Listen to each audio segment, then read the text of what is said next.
Hi everyone, welcome back to our channel. For today's video, we'll be tackling on how to fix Starfield's new Atlantis ship technician, vendor missing. Starfield, an exhilarating space game, has generated excitement among gamers worldwide. Centered on space exploration and epic battles, it, like any software, might face errors that could impact the gaming experience. The error, Starfield's new Atlantis ship technician vendor missing, is a common problem faced by Starfield users.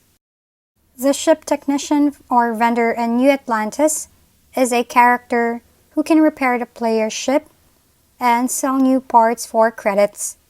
Now, to fix this, save the game and then restart the game on your computer. Then, if it doesn't solve the issue, you make the time to check for any updates.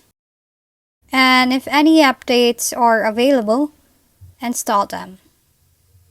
In case there are no update available, didn't fix the issue, then try to verify the game files of Starfield. Simply wait for the process to complete, and then any missing or damaged files will be fixed. Now, try to relaunch Starfield and see if the problem is now fixed. If the previous solutions didn't help, reach out to Starfield support for expert assistance. If you found this video helpful, please like and subscribe. If you have any questions, drop them below, and we'll see you on the next video.